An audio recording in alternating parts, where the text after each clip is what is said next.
nama saya Stefania, saya merupakan mahasiswa dari Universitas Riau Teknik Kimia, program studi D3 Teknologi Pack dan Kertas.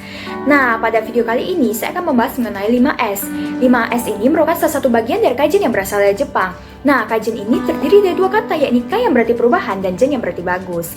Jadi, arti dari kajian sendiri adalah perbaikan yang berkelanjutan.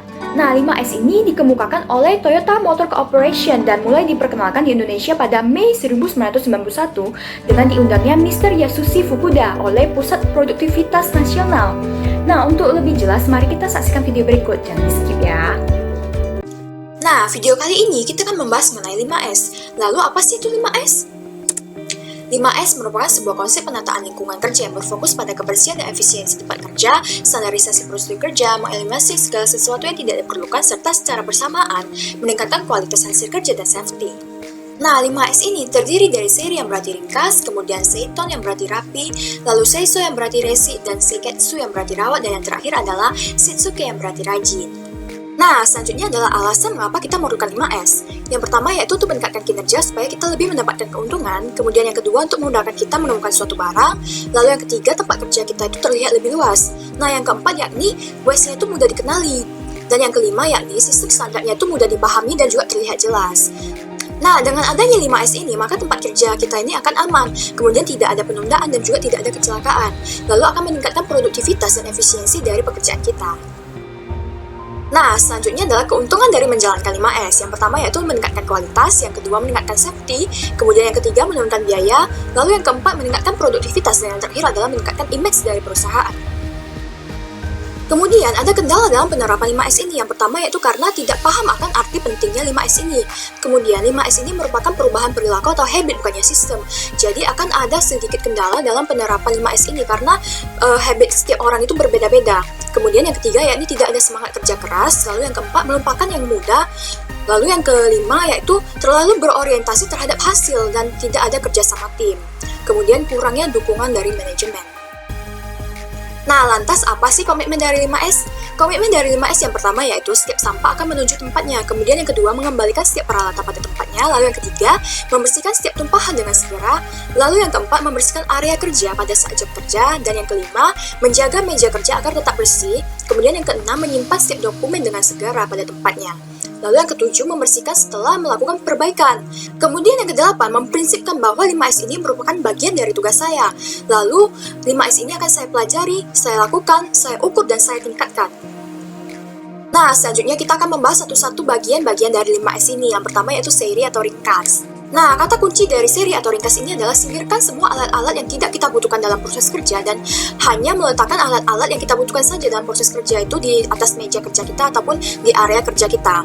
Nah, untuk barang-barang itu kita bisa mengelompokkannya menjadi 3 jenis, yakni red tag, di mana red tag ini adalah tempat barang-barang yang tidak digunakan lagi tetapi bernilai ekonomis. Kemudian ada yellow tag, di mana yellow tag ini merupakan tempat di mana kita meletakkan barang-barang yang jarang kita gunakan. Kemudian ada green tag untuk meletakkan barang-barang yang sering kita gunakan. Kemudian selanjutnya adalah S yang kedua, yakni Seiton atau rapi. Nah, kata kunci dari Seiton atau rapi ini adalah letakkan semua alat kerja yang kita butuhkan yang merupakan hasil dari S yang pertama, yakni Seiri atau ringkas pada tempatnya dan dapat dijangkau oleh kedua tangan kita ini. Nah, jika kita bekerja dalam posisi duduk, maka kita tidak boleh berdiri untuk mengambil alat-alat kerja yang ada di meja-meja ataupun di sekitar area tempat kerja kita. Nah, Seiton atau rapi ini kita juga bisa melakukannya dengan melakukan pembatasan terhadap benda-benda, kemudian meletakkan tab-tab nama terhadap masing-masing benda tersebut. Nah, kita misalkan saja di mana ada beberapa dokumen, ada dokumen A, dokumen B, dan juga dokumen C. Jadi dokumen A dan B, kemudian C ini kita beri pembatas, lalu kita beri label nama, bahwasannya ini merupakan dokumen A, kemudian ini merupakan dokumen B, dan dokumen C. Kemudian S yang ketiga yakni seiso atau resi. Nah, kata kunci dari seiso atau resi ini adalah area tempat kerja kita itu harus bersih setiap saat. Mengapa harus bersih? Karena barang yang membuat tidak bersih atau sampah tersebut sebenarnya adalah barang yang seharusnya telah kita buang ataupun keluarkan dalam kegiatan S yang pertama, yakni kegiatan Seiri atau ringkas. Lalu S yang keempat yakni Seiketsu atau rawat. Nah, kata kunci dari Seiketsu adalah pertahankan suasana dan pengaturan tempat kerja yang telah kita benahi dalam kegiatan-kegiatan S sebelumnya, yakni Seiri, Seiton, dan Seiso. Kemudian S yang kelima yakni Shitsuke atau rajin. Nah, Shitsuke adalah langkah terakhir, yakni penyadaran diri akan etika kerja. Etika kerja sendiri terbagi atas yang pertama yaitu disiplin terhadap standar, kemudian saling menghormati, malu melakukan pelanggaran, dan senang melakukan perbaikan. Jadi, maksud dari Shitsuke atau rajin ini adalah kita rajin untuk melakukan kegiatan-kegiatan sebelumnya, yakni meringkas mana barang-barang yang tidak diperlukan lagi dan mana barang-barang yang masih diperlukan. Kemudian merapikan barang-barang yang masih diperlukan dan membersihkannya, lalu kita rawat barang-barang tersebut. Nah, selanjutnya ada contoh di mana yang bagian atas ini merupakan contoh gambar dari kegiatan ataupun tempat kerja yang tidak menerapkan prinsip 5S. Kemudian yang di bagian bawah sini, ini adalah contoh gambar dari tempat kerja yang menerapkan sistem ataupun prinsip dari 5S ini. Nah, bisa dilihat bahwa tempat kerja yang menerapkan sistem 5S ini akan terlihat lebih rapi. Kemudian pekerjaannya itu akan lebih mudah. Sedangkan yang tidak menerapkan 5S ini bisa dilihat bahwa tempatnya ini sangat berantakan dan juga kotor, ada dokumen berserakan di mana-mana, dan hal tersebut dapat menunda ataupun menyebabkan kecelakaan di tempat kerja.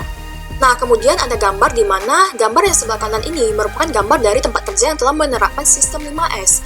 Bisa dilihat bahwa di tempat kerja ini telah menerapkan prinsip 5S di mana ada tab-tab nama dan juga pembatas untuk masing-masing alat.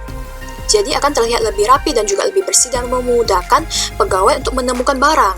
Sedangkan yang di gambar sebelah kiri ini, dia tidak menerapkan prinsip 5S sehingga akan menyulitkan pegawai dalam menemukan barang dan juga sangat kotor, bisa saja menyebabkan kecelakaan.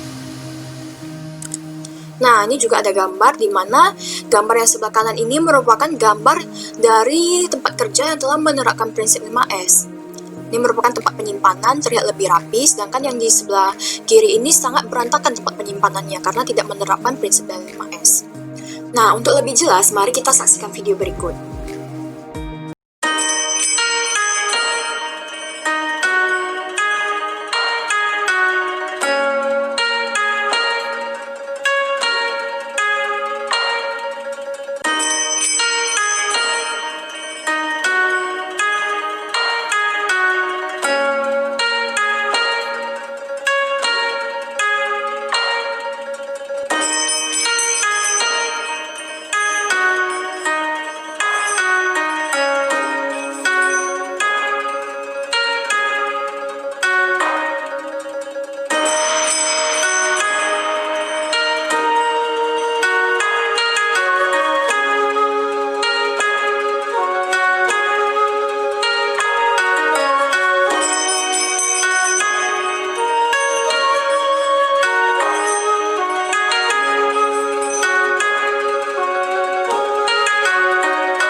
Nah, sistem kerja dari 5S ini juga bisa kita terapkan di rumah, seperti dalam video berikut ini.